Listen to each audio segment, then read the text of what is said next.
Hello guys, and welcome back to Reading Club. So today I'm going to read you Harry Potter and the Order of the Phoenix, Chapter 3. Chapter 3, The Advance Guard. I've just been attacked by Dementors and I might be expelled from Hogwarts. I want to know what's going on and when I'm going to get out of here. Harry copied these words onto 3 separate pieces of parchment the moment he reached the desk in his dark bedroom. He addressed the first to Sirius, the second to Ron, and the third to Hermione. His owl, Hedwig, was off hunting. Her cage stood empty on the desk. Harry paced the bedroom waiting for her to come back, his head pounding, his brain too busy for sleep even though his eyes stung and itched with tiredness. His back ached from carrying Dudley home, and the 2 lumps on his head where the window and Dudley had hit him were throbbing painfully. Up and down he paced, consumed with anger and frustration, grinding his teeth and clenching his fists, casting angry looks out at the empty, star-strewn sky every time he passed the window. Dementors sent to get him, Mrs. Fig and Mundungus Fletcher tailing him in secret, then suspension from Hogwarts and a hearing at the Ministry of Magic, and still no one was telling him what was going on.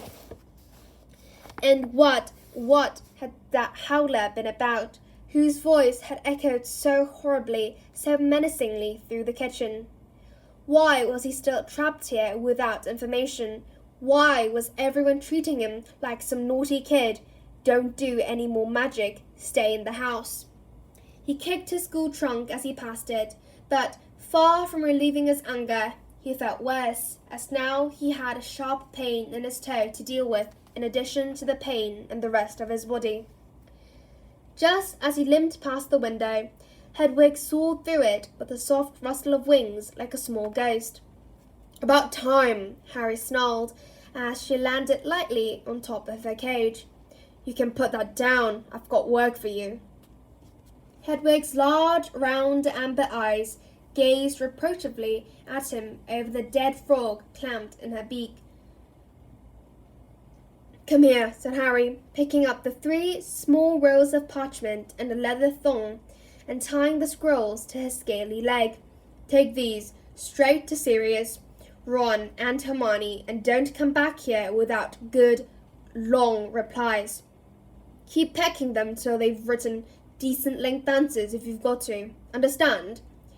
Hedwig gave a muffled hooting noise, beak still full of frog. "Get going then," said Harry. She took off immediately. The moment she'd gone, Harry threw himself down onto his bed without undressing and stared at the dark ceiling. In addition to every other miserable feeling, he now felt guilty that he'd been irritable with Hedwig. She was the only friend he had at number 4 Privet Drive. But he'd make it up to her when she came back with Sirius's, Ron's, and Hermione's answers. They were bound to write back quickly. They couldn't possibly ignore a Dementor attack. He'd probably wake up tomorrow to 3 fat letters full of sympathy and plans for his immediate removal to the Burrow. And with that comforting idea, sleep rolled over him, stifling all further thought. But Hedwig didn't return next morning. Harry spent the day in his bedroom, leaving it only to go to the bathroom. 3 times that day, Aunt Petunia shoved food into his room through the cat flap Uncle Vernon had installed 3 summers ago. Every time Harry heard her approaching, he tried to question her about the howler, but he might as well have interrogated the doorknob for all the answers he got. Otherwise, the Dursleys kept well clear of his bedroom. Harry couldn't see the point of forcing his company on them. Another row would achieve nothing except perhaps making him so angry he'd perform more illegal magic. So it went on for 3 whole days. Harry was filled alternately with restless energy that made him unable to settle to anything, during which he paced his bedroom again, furious at the whole lot of them for leaving him to stew in this mess, and with a lethargy to complete that he could lie on his bed for an hour at a time, staring dazedly into space, aching with dread at the thought of the Ministry hearing. What if they ruled against him? What if he was expelled and his wand was snapped in half? What would he do? Where would he go? He could not return to living full-time with the Dursleys, not now that he knew the other world, the one to which he really belonged. Was it possible that he might be able to move into Sirius's house, as Sirius had suggested a year ago, before he had been forced to flee from the Ministry himself? Would he be able to live there alone, given that he was still underage?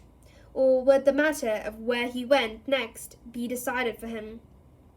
Had his breach of the international statute of secrecy been severe enough to land him in a cell in Azkaban?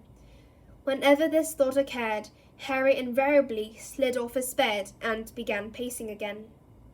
On the fourth night after Hedwig's departure, Harry was lying in one of his apathetic phases, staring at the ceiling, his exhausted mind quite blank, when his uncle entered his bedroom. Harry looked slowly around at him. Uncle Vernon was wearing his best suit and an expression of enormous smugness. "We're going out," he said. "Sorry? We, that is to say, your aunt, Dudley and I, are going out." "Fine," said Harry dully, looking back at the ceiling. "You are not to leave your bedroom while we are away." "Okay." "You are not to touch the television, the stereo, or any of our possessions." "Right." "You are not to steal food from the fridge." "Okay." "I am going to lock your door." "You do that."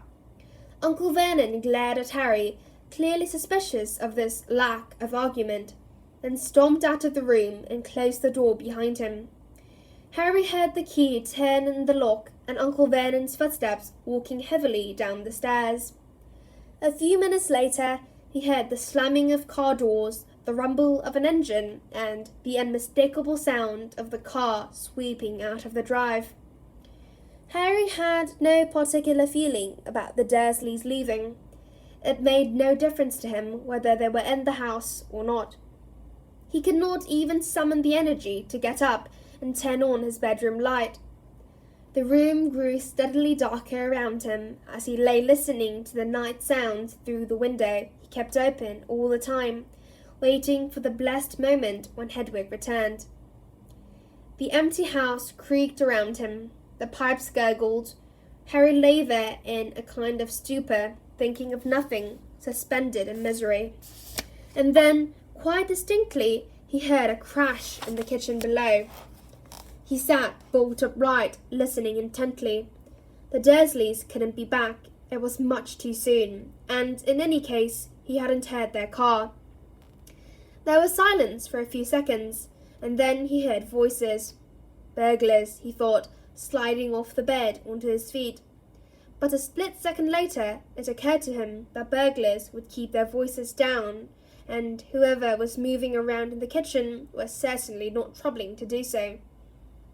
Harry snatched up his wand from his bedside table and stood facing his bedroom door, listening with all his might.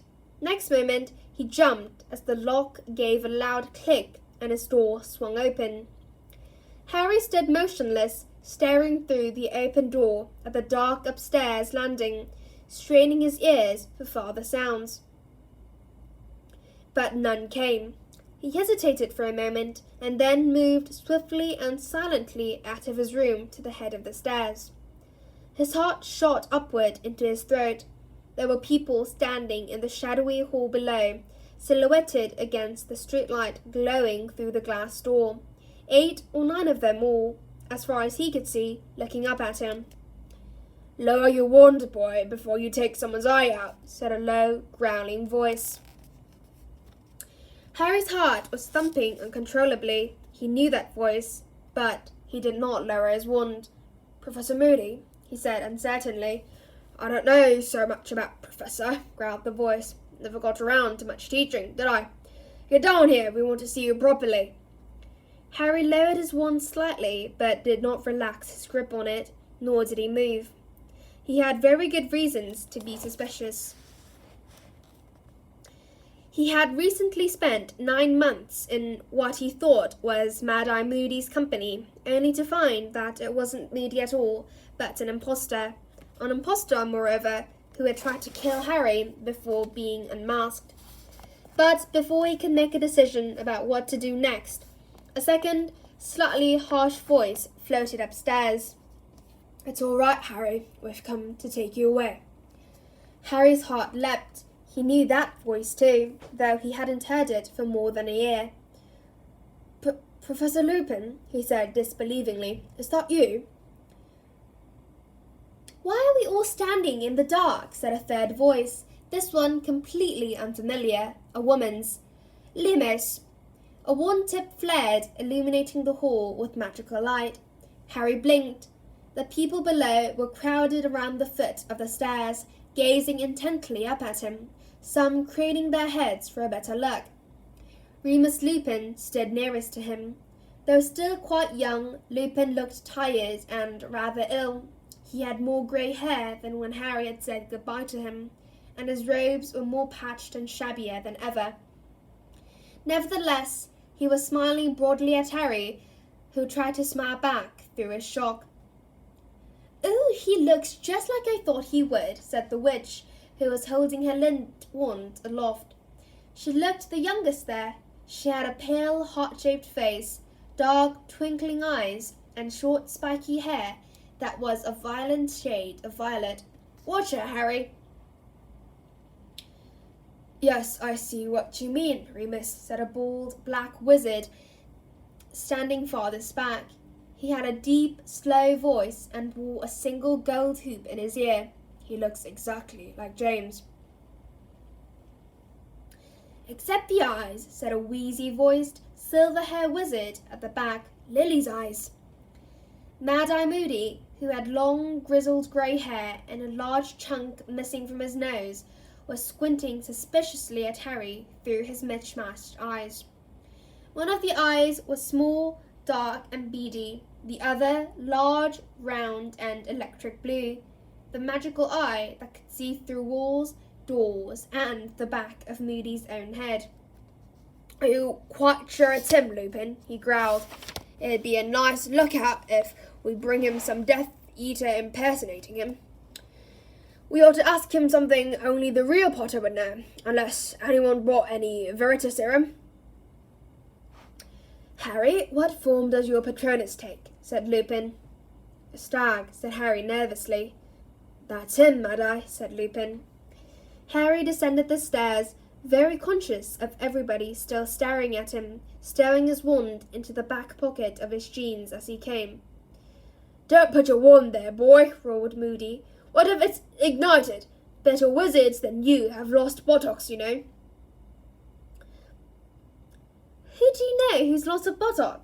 the violet-haired woman asked Mad-Eye interestedly. "Never you mind, you just keep your wand out of your back pocket," growled Mad-Eye. "Elementary wand safety. Nobody bothers about it anymore." He stumped off toward the kitchen. "And I saw that," he added irritably, as the woman rolled her eyes at the ceiling. Lupin held out his hand and shook Harry's. "How are you?" he asked, looking at Harry closely. "Fine." Harry could hardly believe this was real. 4 weeks with nothing, not the tiniest hint of a plan to remove him from Privet Drive, and suddenly a whole bunch of wizards were standing matter-of-factly in the house, as though this were a long-standing arrangement. He glanced at the people surrounding Lupin. They were still gazing avidly at him.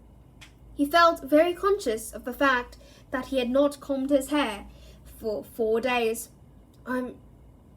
"You're really lucky the Dursleys are out," he mumbled. "Lucky? Ha!" said the violet-haired woman. "It was me that led them out of the way. Sent a letter by Muggle post telling them they'd been shortlisted for the All England Best Kept Suburban Lawn competition. They're heading off to the prize giving right now. Or they think they are." Harry had a fleeting vision of Uncle Vernon's face when he realised there was no All England Best Kept Suburban Lawn competition. "We are leaving, aren't we?" he asked. "Soon?" "Almost at once," said Lupin. "We're just waiting for the all clear." "Where are we going? The Burrow?" Harry asked hopefully. "Not the Burrow, no," said Lupin, motioning Harry toward the kitchen. The little knot of wizards followed, all eyes still staring at Harry curiously. Too risky. We've set up headquarters somewhere undetectable. It's taken a while. Mad-Eye Moody was now sitting at the kitchen table, swigging from a hip flask, his magical eye spinning in all directions, taking in the Dursleys' many labour-saving appliances. This is Alistair Moody, Harry, Lupin continued, pointing toward Moody. Yeah, I know, said Harry uncomfortably. It felt odd to be introduced to somebody he thought he'd known for a year. And this is Nymphadora. Don't call me Nymphadora, Remus, said the young witch with a shudder. It's Tonks. Nymphadora Tonks, who prefers to be known by her surname only, finished Lupin. So would you if your fool of a mother had called you Nymphadora, muttered Tonks. And this is Kingsley Shacklebolt. He indicated the tall black wizard, who bowed. Alpheus Dodge. The wheezy-voiced wizard nodded. Dead Alice Diggle. We've met before, squeaked the excitable Diggle, dropping his top hat. Emmeline Vance. A stately-looking witch in an emerald-green shawl inclined her head. Sturgis Podmore. A square-jawed wizard with thick, straw-coloured hair winked. And Hestia Jones. A pink-cheeked, black-haired witch waved from next to the toaster. Harry inclined his head awkwardly at each of them as they were introduced. He wished they would look at something other than him. It was as though he had suddenly been ushered on stage. He also wondered why so many of them were here. A surprising number of people volunteered to come and get you, said Lupin, as though he had read Harry's mind. The corners of his mouth twitched slightly. Yeah, well, the more the better, said Moody darkly. Be your guard, Potter. We're just waiting for the signal to tell us it's safe to set off, said Lupin, glancing out of the kitchen window. We've got about 15 minutes. Very clean, aren't they, these muggles, said the witch called Tonks, who was looking around the kitchen with great interest. My dad's muggle-born and he's a right old slob. I suppose it varies, just like with wizards? Yeah, said Harry. Look, he turned back to Lupin. What's going on? I haven't heard anything from anyone. What's Several of the witches and wizards made odd hissing noises. Deadliest Diggle dropped his hat again, and Moody growled, Shut up. What? Said Harry. We're not discussing anything here. It's too risky, said Moody, turning his normal eye on Harry. His magical eye remained pointing up at the ceiling. Damn it, he added angrily, putting a hand up to the magical eye. It keeps sticking, ever since that scum wore it. And with a nasty squelching sound, much like a plunger being pulled from a sink, he popped out his eye. Mad-Eye, you do know that's disgusting, don't you? Said Tonks conversationally. Get me a glass of water, could you, Harry? asked Moody. Harry crossed to the dishwasher, took out a clean glass, and filled it with water at the sink, still watched eagerly by the band of wizards. Their relentless staring was starting to annoy him. Cheers, said Moody when Harry handed him the glass. He dropped the magical eyeball into the water and prodded it up and down. The eye whizzed around, staring at them all in turn. I want 360 degrees visibility on the return journey. How are we getting? Wherever we're going, Harry asked. Brooms, said Lupin. Only way. You're too young to operate. They'll be watching the Floo network, and it's more than our life's worth to set up an unauthorized portkey. Remus says you're a good flyer, said Kingsley Shacklebolt in his deep voice. He's excellent, said Lupin, who was checking his watch. Anyway, you'd better go and get packed, Harry. We want to be ready to go when the signal comes. I'll come and help you, said Tonks brightly. She followed Harry back into the hall and up the stairs, looking around with much curiosity and interest. Funny place, she said. It's a bit too clean. Do you know what I mean? Bit unnatural. Oh, this is better, she added, as they entered Harry's bedroom and he turned on the light. His room was certainly much messier than the rest of the house. Confined to it for 4 days in a very bad mood, Harry had not bothered tidying up after himself. Most of the books he owned were strewn over the floor, while he tried to distract himself with each in turn and thrown it aside.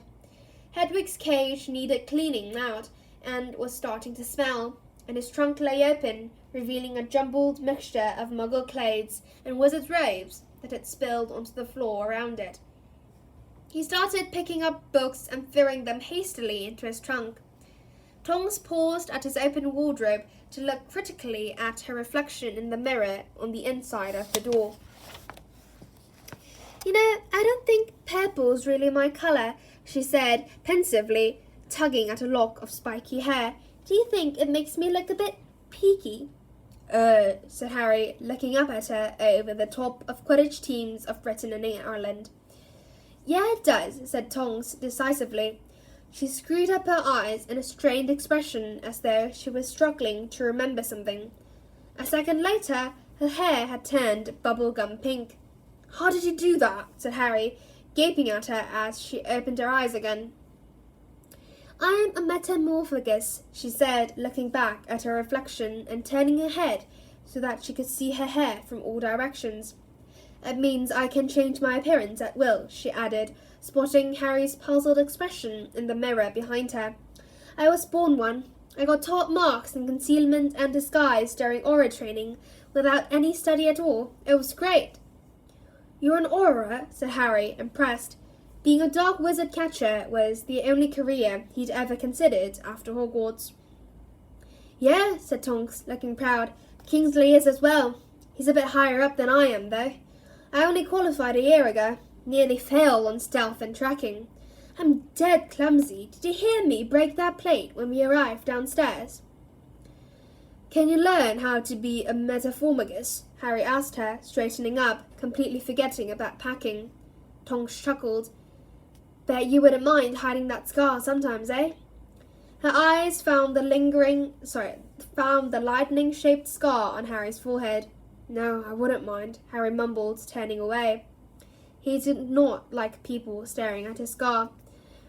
"Well, you'll have to learn the hard way, I'm afraid," said Tonks. "Metamorphaги are really rare. They're born, not made. Most wizards need to use a wand or potions to change their appearance." "But we've got to get along, Harry. We're supposed to be packing," she added guiltily, looking around at all the mess on the floor. "Oh, yeah," said Harry, grabbing up a few more books. "Don't be stupid. It'll be much quicker if I—" "Pack!" cried Tonks, waving her wand in a long, sweeping movement over the floor. Books, clothes, telescope, and scales all soared into the air and flew pell-mell into the trunk. "It's not very neat," said Tonks, walking over to the trunk and looking down at the jumbles inside. "My mom's got this knack of getting stuff to fit in neatly. She even gets the socks to fold themselves. But I've never mastered how she does it. It's a kind of flick." She flicked her wand hopefully. One of Harry's socks gave a feeble sort of wiggle and flopped back on top of the mess within. "Ah, well," said Tonks, slamming the trunk lid shut. "At least it's all in. That could do with a bit of cleaning too. Scrogify," she pointed her wand at Hedwig's cage. A few feathers and droppings vanished. "Well, that's a bit better. I've never quite got the hang of these sort of householdy spells. Right, got everything? Cauldron? Broom? Wow, a firebolt!" Her eyes widened as they fell on the broomstick in Harry's right hand. It was his pride and joy, a gift from Sirius, an international standard broomstick. "And I'm still riding a Comet 260, said Tonks enviously. "Ah well, one still in your jeans, both buttocks still on? Okay, let's go. Locomotor trunk." Harry's trunk rose a few inches into the air. Holding her wand like a conductor's baton, Tonks made it hover across the room and out of the door ahead of them, Hedwig's cage in her left hand. Harry followed her down the stairs, carrying his broomstick. Back in the kitchen, Moody had replaced his eye, which was spinning so fast after its cleaning it made Harry feel sick. Kingsley Shacklebolt and Sturgis Podmore were examining the microwave, and Hestia Jones was laughing at a potato peeler she had come across while rummaging in the drawers. Lupin was sealing a letter addressed to the Dursleys. "Excellent," said Lupin, looking up at Tonks and Harry entered. "We've got about a minute, I think. We should probably get out into the garden so we're ready. Harry, I've left a letter telling your aunt and uncle not to worry." "They won't," said Harry. "That you're safe. That'll just depress them. And you'll see them next summer." "Do I have to?" Lupin smiled, but made no answer. "Come here, boy," said Moody gruffly, beckoning Harry toward him with his wand. "I need to disillusion you." "You need to what?" said Harry nervously.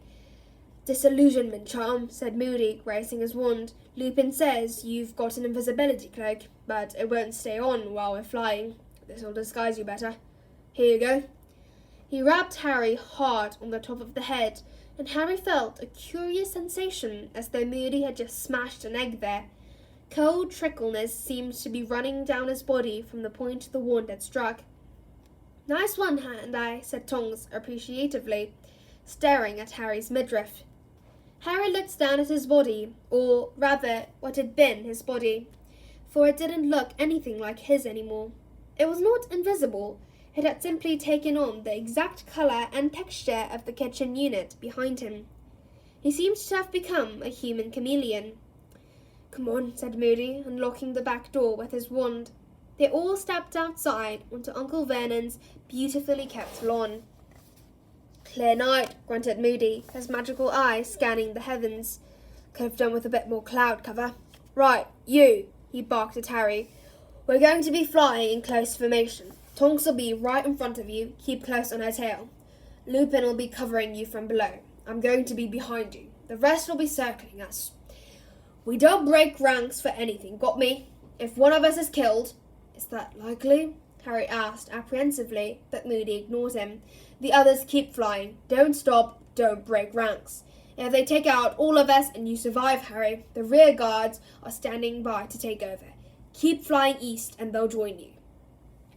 "Stop being so cheerful, Mad-Eye. He'll think we're not taking this seriously," said Tonks, as she strapped Harry's trunk and Hedwig's cage into a harness hanging from her broom. "I'm just telling the boy the plan," growled Moody. "Our job's to deliver him safely to the headquarters, and if we die the attempt—" "No one's going to die," said Kingsley Shacklebolt in his deep, calming voice.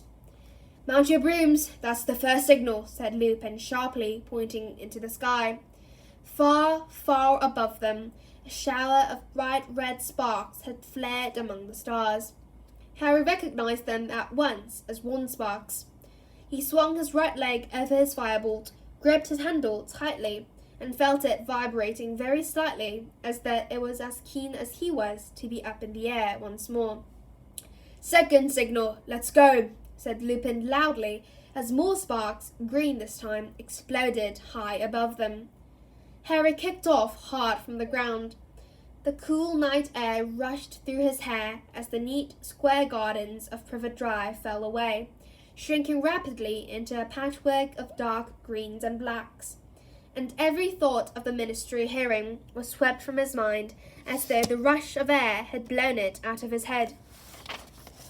He felt as though his heart was going to explode with pleasure. He was flying again, flying away from Privet Drive as he'd been fantasizing about all summer.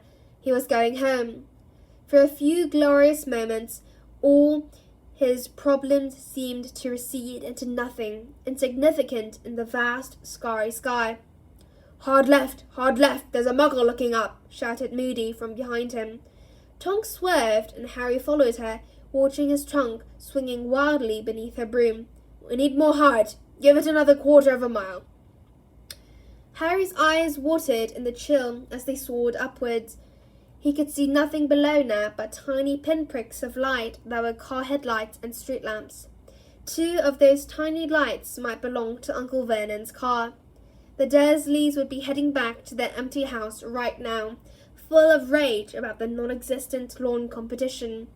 And Harry laughed aloud at the thought, though his voice was drowned by the flapping of the others' robes, the creaking of the harness holding his trunk and the cage, the whoosh of the wind in their ears as they sped through the air. He had not felt this alive in a month, or this happy. "Bearing south," shouted Mad-Eye. "Town ahead!" They soared right, so that they did not pass directly over the glittering spiderweb of lights below. "Bear southeast and keep climbing. There's some low cloud ahead we can lose ourselves in," called Moody. "We're not going through clouds," shouted Tonks angrily. "We'll get soaked, Mad-Eye." Harry was relieved to hear her say this. His hands were growing numb on the firebolt's handle. He wished he had thought to put on a coat.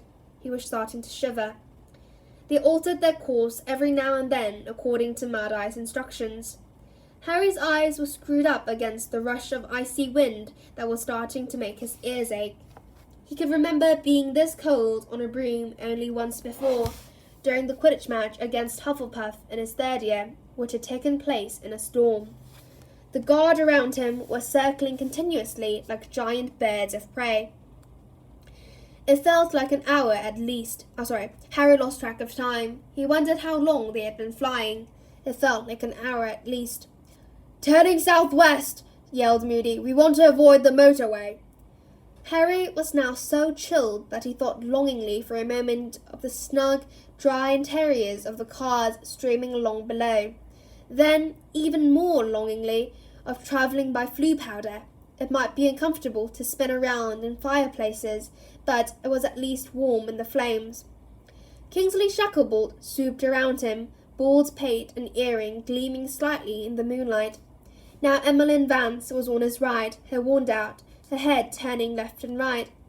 Then she too swooped over him, to be replaced by Studious Podmore.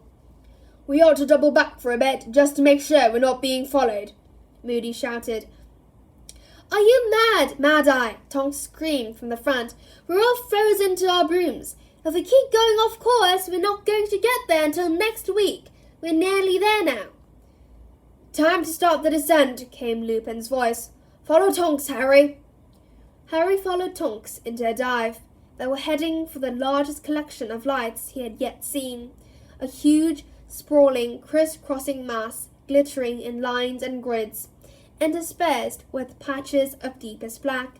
Lower and lower they flew, until Harry could see individual headlights and street lamps, chimneys and television aerials. He wanted to reach the ground very much, though he felt sure that someone would have to unfreeze him from his broom. "Here we go," called Tonks, and a few seconds later she had landed. Harry touched down right behind her and dismounted on a patch of unkempt grass in the middle of a small square. Tonks was already unbuckling Harry's trunk. Shivering, Harry looked around. The grimy fronts of the surrounding houses were not welcoming. Some of them had broken windows, glimmering dully in the light from the street lamps. Paint was peeling from many of the doors, and heaps of rubbish lay outside several sets of front steps. "Where are we?" Harry asked, but Lupin said quickly, "In a minute."